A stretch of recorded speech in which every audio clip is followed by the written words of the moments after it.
Dear students, welcome you once again to my online class. দেখো আজ আমরা একটা গুরুত্বপূর্ণ ক্লাস নিতে চলেছি এবং আজকের ক্লাসটি হলো ক্লাস 9 এর বাংলা সাহিত্যের ক্লাস। আজ আমরা ক্লাস 9 এর বাংলার একটি বিশেষ কবিতা নিয়ে তোমাদের সঙ্গে আলোচনা করব। আমি কবিতাটির শব্দার্থ এবং প্রতিটি লাইনের ব্যাখ্যা তোমাদের সামনে করব এবং কবিতাটি হলো কলিঙ্গ দেশে ঝড় বৃষ্টি।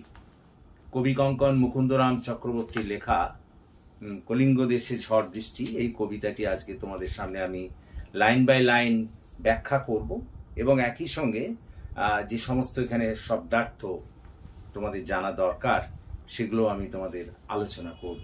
শব্দার্থগুলো আমি এখানে লিখে রেখেছি যাতে তোমরা এগুলোকে আমি তো এমনি বলবোই, কিন্তু তোমরা যাতে এটাকে স্ক্রিনশট নিয়ে নিতে পারো, যেটা তোমাদের সুবিধে হবে আর কি।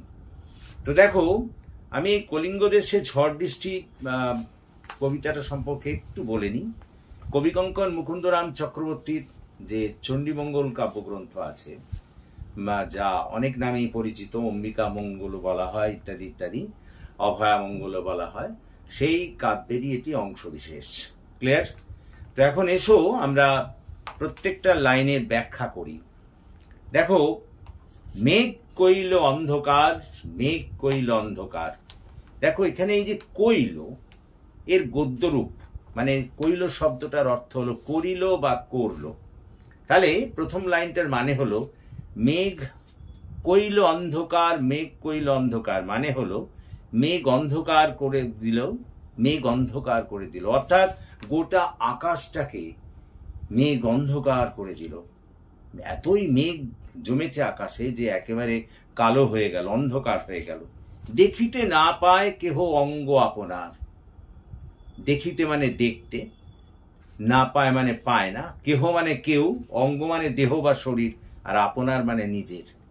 তার মানে মেঘ এমনই আকাশটাকে অন্ধকার করে দিল যে কেউ নিজের শরীর পর্যন্ত দেখতে পাচ্ছে না, নিজের দেহকে পর্যন্ত দেখতে পাচ্ছে না, এত অন্ধকার।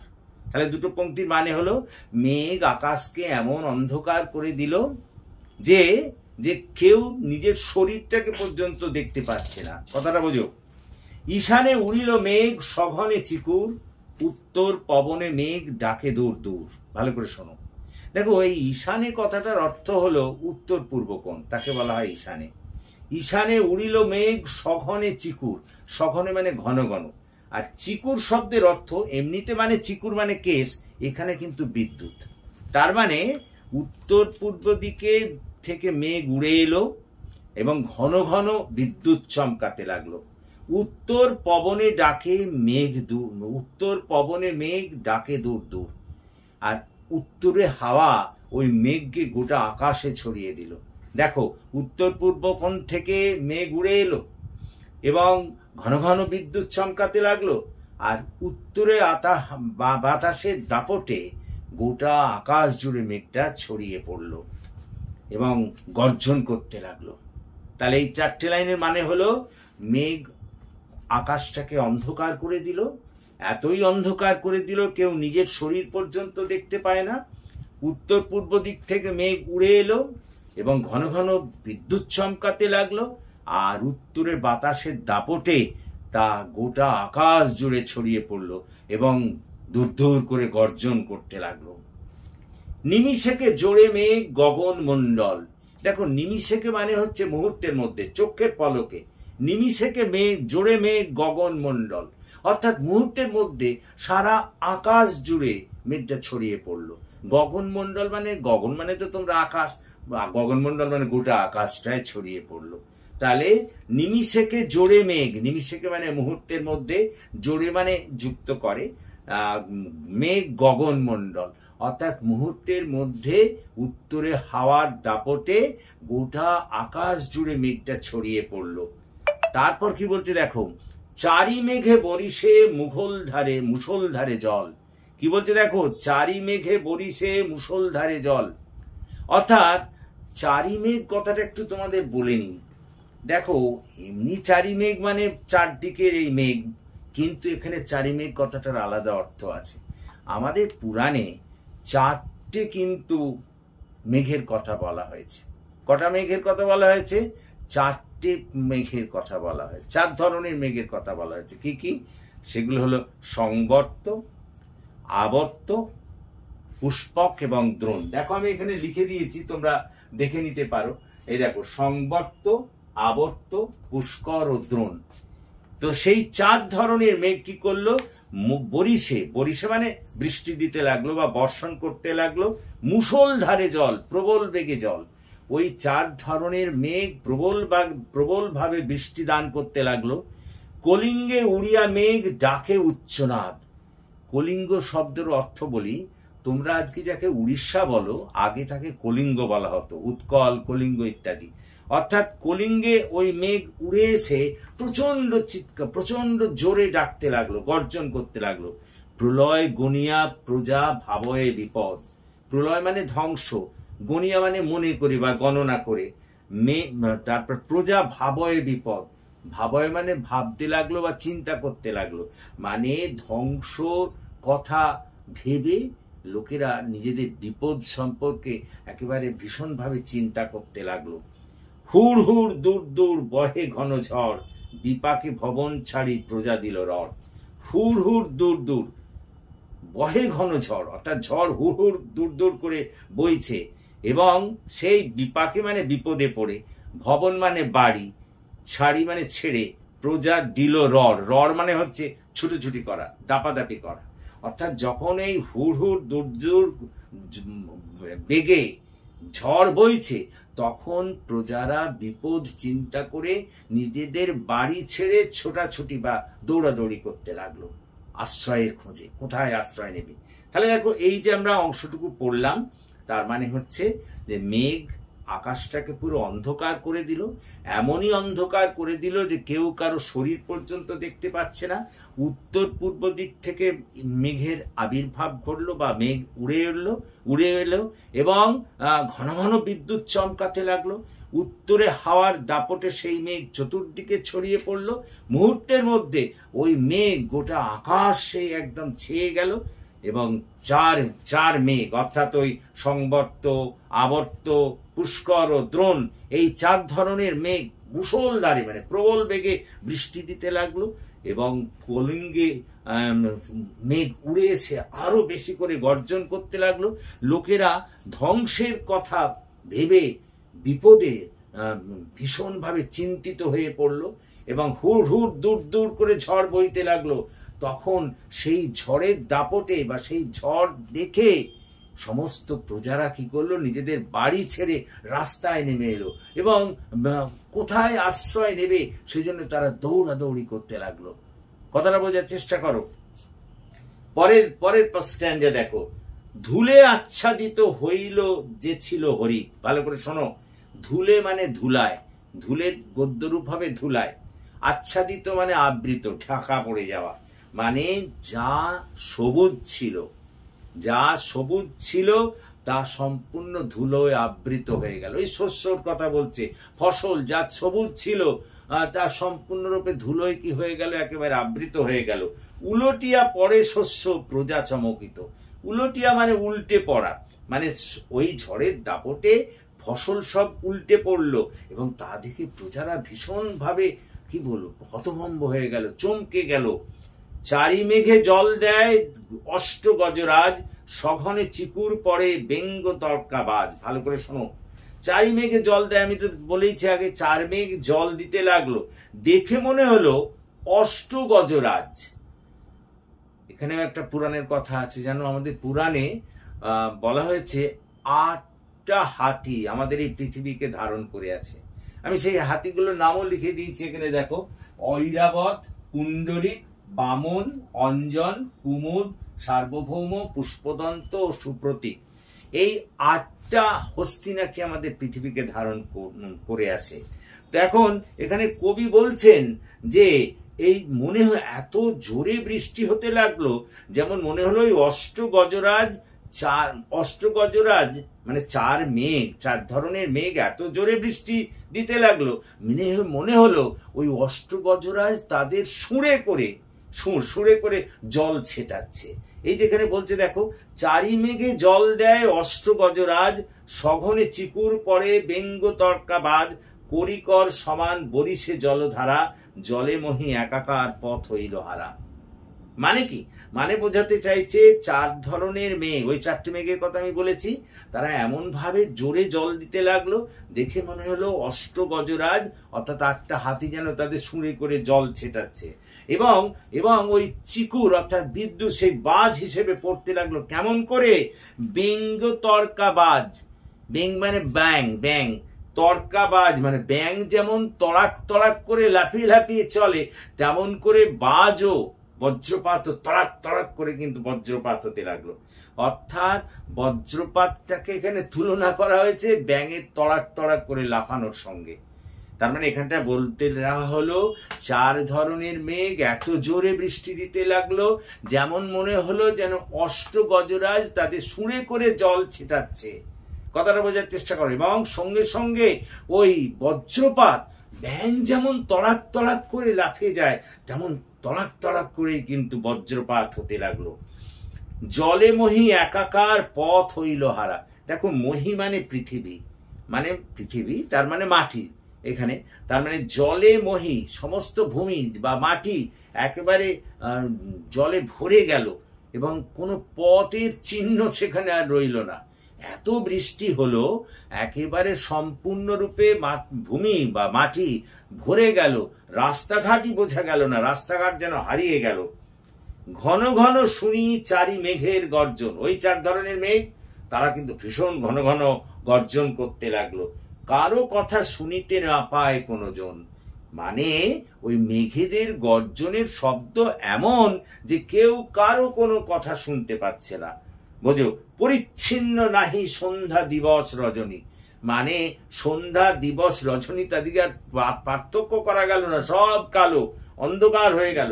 কলিঙ্গে সোঙরে সকল লোক যে জৈমিনী। কলিঙ্গে মানে তো বললাম উড়িষ্যাকে, যাকে তোমরা এখন উড়িষ্যা বলো ওটাকে আগে কলিঙ্গ বলা হতো।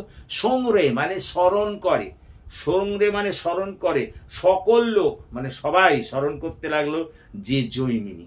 এই জৈমিনী সম্পর্কে বলি, এই জৈমিনী ছিলেন একজন ঋষি বা বলতে পারো একজন বড় মাপের ঋষি, বেদব্যাসের শিষ্য তিনি, এবং আমাদের যে পূর্ব মীমাংসা দর্শন আছে তার স্রষ্টা তিনি। কিন্তু তাকে বলা হয় বজ্রের, যে বজ্রকে তিনি নাকি নিবারণ করতে পারতেন। তো তখন ওই যখন ঘন ঘন বাজ পড়ছে, তখন মানুষেরা ওই জৈমিনী ঋষির কথা স্মরণ করতে লাগলেন, তার ধ্যান করতে লাগলেন, কারণ তিনি একমাত্র ওই বজ্রকে নিবারণ করতে পারেন।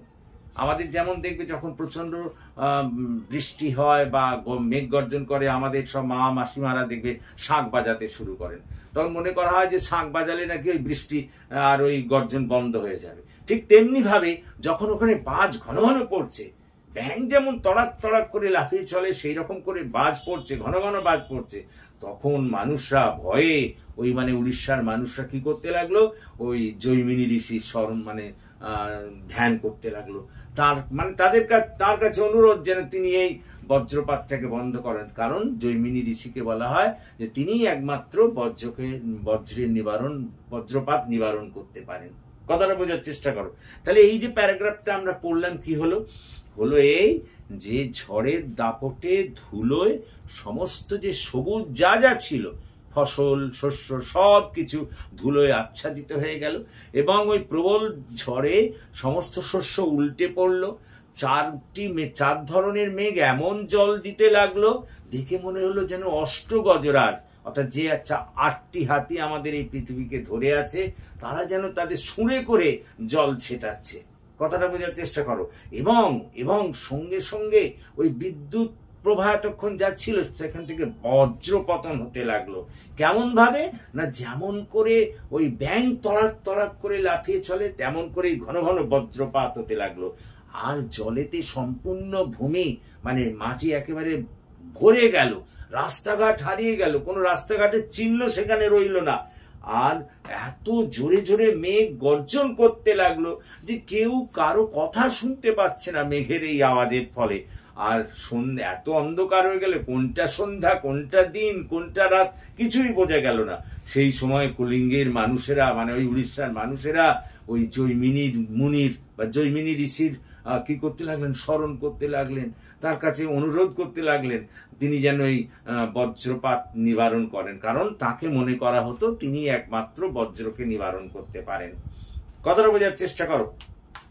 তারপর কি বলছে দেখো, থার্ড স্ট্যান্ডে কি বলছে, হুড় হুড় দূর দূর শুনি মন শুনি ঝনঝন, ভালো করে শোনো, হুড় হুড় দূর দূর শুনি ঝনঝন, না পায় দেখিতে কেহ রবির কিরণ। দেখো হুড় হুড় দূর দূর করে ঝনঝন শব্দ করে ঝড় বইতে লাগলো, না পায় দেখিতে কেউ রবির কিরণ, রবি মানে তো সূর্য, কিরণ মানে রশ্মি, মানে এই এত দুর্যোগে সূর্যের কোনো রশ্মি আর সেখানে দেখা গেল না। গর্ত ছাড়ি ভুজঙ্গ ভাসিয়া বুলে জলে। দেখো গর্ত তো তোমরা জানো, গর্ত, ভুজঙ্গ মানে সাপ, সাপ ওই গর্তের মধ্যে ছিল, কিন্তু যখন তার গর্তে জল ঢুকে গেছে সে গর্ত থেকে বেরিয়ে এলো, বুলে মানে চলাচল করতে লাগলো ওই জলের ওপরে। নাহি জানি জলস্থল কলিঙ্গ মণ্ডলে, কোথায় জল কোথায় স্থল কিছুই কিন্তু মানে কোথায় স্থলভূমি সেটা দেখা গেল না, পুরোটাই তো জলে ভরে গেছে। যে সাপ গর্তে ছিল সে বেরিয়ে এলো, জলে চলতে লাগলো, স্থলভূমির কিনারা সে করতে কি বলতো পারলো না।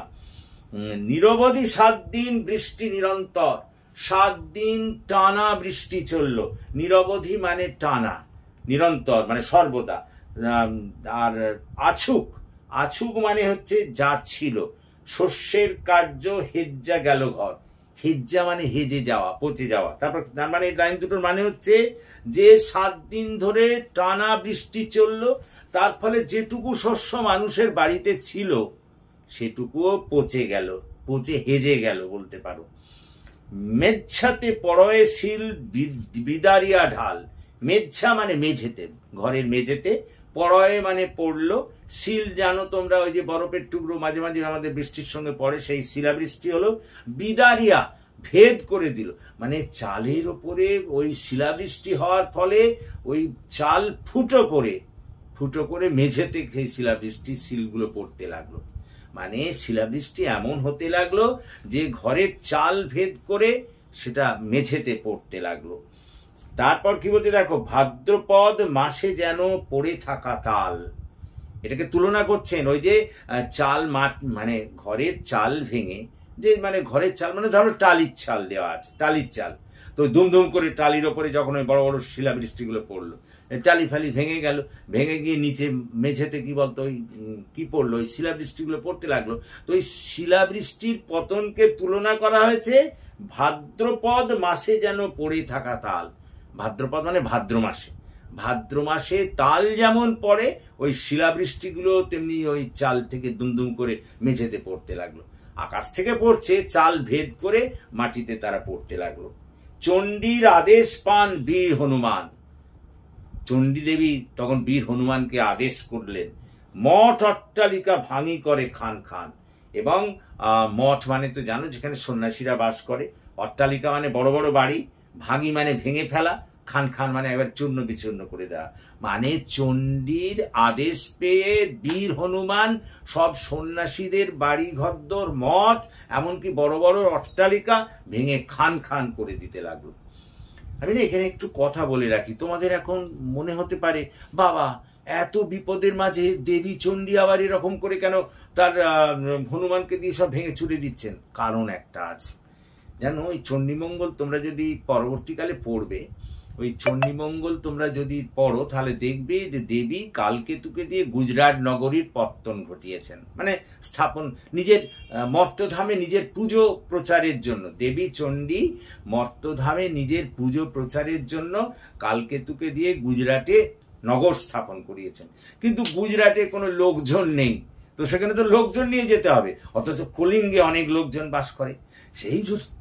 সেই জন্যে দেবী চণ্ডী কি করলেন জানো, এই কলিঙ্গে এই ধরনের দুর্যোগ সৃষ্টি করলেন, যাতে কলিঙ্গের লোকেরা বাধ্য হয় কোথায় গুজরাটে গিয়ে থাকতে। ব্যাপারটা বুঝলে, এইরকমই ব্যাপারটা এরকম যে দেবী চণ্ডী মর্তধামে পুজো চান, মর্তধামে নিজের নাম প্রচার করতে চান, সেই জন্য তিনি তার বলতে পারো তার মানসপুত্র কালকেতুকে দিয়ে কি করলেন, গুজরাটে রাজ্য স্থাপন করলেন। কিন্তু সেখানে কোনো লোক নেই, তো সেই জন্য পাশের রাজ্য হচ্ছে কলিঙ্গ, কলিঙ্গে প্রচুর লোক আছে, তো কলিঙ্গের লোকেরা যাতে সেখানে গুজরাটে গিয়ে বসতি স্থাপন করে, সেই জন্য কলিঙ্গে এরকম দুর্যোগ সৃষ্টি করলেন দেবী চণ্ডী। এবং কি করলেন, এইরকম ঝড় জল তো সৃষ্টি করেছেনই, তাতেই থামেননি, আবার হনুমানকে পাঠালেন। হনুমানকে দিয়ে বললেন, যাও গিয়ে ওখানে সব মঠ ফট ভেঙে দাও, বড় বড় বাড়ি ঘর দর ভেঙে দাও, যাতে ওখানকার সব সন্ন্যাসী মানুষ সবাই যেন গুজরাটে চলে যায়, অর্থাৎ গুজরাটে চলে যেতে তারা যেন বাধ্য হয়। এই জন্যে হনুমানকে দিয়ে ওই সমস্ত মঠ অট্টালিকা তিনি ভেঙে ফেলার নির্দেশ দিলেন। চারিদিকে বহে ঢেউ, পর্বত বিশাল, এত ওই ঝড় জল সবকিছু, তারপরে বড় বড় ঢেউ, একেবারে মানে পাহাড়ের মতো বড় বড় ঢেউ, তাতে ঘরগুলো কি হলো, উঠে পড়ে, ঘরগুলো করে দলমল, দলমল মানে টালমাটাল, এত জোরে জোরে ঢেউ আসছে যে ঘরগুলো সব টালমাটাল হয়ে গেল। চণ্ডীর আদেশে ধায় নদ নদীগণ, চণ্ডীর নির্দেশ পেয়ে নদ নদীগুলো ওই কলিঙ্গকে ভাসিয়ে দেওয়ার জন্য সেদিকে ছুটলো, নদ নদীর জলধারাও কলিঙ্গের দিকে ছুটলো, যাতে ওখানকার ভাসিয়ে দেওয়া যায়, মানে ওখানকার মানুষদের বিপদে ফেলা যায়, যাতে তারা ওই কলিঙ্গ ছেড়ে কোথায় চলে যায়, গুজরাট রাজ্যে। এটাই তো দেবী চণ্ডী চাইছেন। অম্বিকা মণ্ডল গান শ্রী কবি কঙ্কন। এই শ্রী কবি কঙ্কন আমি বলি, শ্রী কবি কঙ্কন মানে কবি কঙ্কন মুকুন্দরাম চক্রবর্তীর কথা বলা হয়েছে। জানো, তোমরা পরে পড়বে, এটাকে বলা হয় ভণিতা। আগেকার দিনের যখন কবিরা লিখতেন, তখন তাদের পরিচয় কবিতার শুরুতে বা শেষের দিকে দিতেন। এখানে দেখো শেষে দিয়ে দিলেন কবি কি না, অম্বিকা মণ্ডল। অম্বিকা মণ্ডল আমি বলেছি যে চণ্ডীমঙ্গলের আর এক নাম হচ্ছে অম্বিকা মণ্ডল, চণ্ডীর আর এক রূপ হচ্ছে কি বলতো অম্বিকা। তো সেই অম্বিকা মণ্ডলের এই গান আমি গেয়ে শোনালাম আমি শ্রী কবি কঙ্কন, অর্থাৎ শ্রী কবি কঙ্কন যেই পদটা রচনা করেছেন তিনি এইখানে সেটা বলে দিলেন। ক্লিয়ার? দেখো তাহলে লাস্টের যে প্যারাগ্রাফটা মানে স্ট্যান্জাটার মানে হলো, হুড় হুড় দূর দূর করে ঝনঝন শব্দে এত জোরে ঝড় বইছে, এবং কেউ কেউ কিন্তু কাউকে দেখতে পাচ্ছেন, কি দেখতে পাচ্ছে না, রবির কিরণ। দুর্যোগটা এতই প্রবল যে হুড় হুড় দূর দূর করে ঝনঝন করে তো ঝড় বইছেই, তাছাড়া কেউ সূর্যের রশ্মি পর্যন্ত দেখতে পাচ্ছে না, সূর্যের আলো দেখতে পাচ্ছে না, এবং গর্ত ছেড়ে সাপ পর্যন্ত বেরিয়ে এসছে, বেরিয়ে জলে চলাচল করছে। আর কোথা মানে কলিঙ্গ, সমগ্র কলিঙ্গেতে কোনো স্থলভূমি দেখা যাচ্ছে না। 7 দিন ধরে টানা এই বৃষ্টি চলল, এবং যার ফলে লোকেদের বাড়িতে যতটুকু শস্য মজুদ ছিল সেগুলো পচে একেবারে হেজে গেল। আর তারই মাঝে শুরু হলো আবার শিলাবৃষ্টি, এমনই শিলাবৃষ্টি যে ঘরের চাল ভেদ করে তা মাটিতে মেঝেতে পড়তে লাগলো। এবং সেটাকে এখানে কবি তুলনা করেছেন ভাদ্র মাসে যেমন ধপধপ করে তাল কি বলতো পড়ে, ঠিক তেমন ভাবে শিলাবৃষ্টিগুলো ওই চাল মানে ওই ঘরের চাল ভেদ করে মেঝেতে পড়তে লাগলো। এখানেই শেষ নয়, দেবী চণ্ডী তার শিষ্য কাকে, বীর হনুমানকে পাঠালেন। কোথায় পাঠালেন বলো? ওই কলিঙ্গে। কি করতে? ওখানে যত সব সন্ন্যাসীদের গৃহ কিংবা বড় বড় যেসব বাড়ি আছে ভেঙে চুরমার করে দিতে বললেন।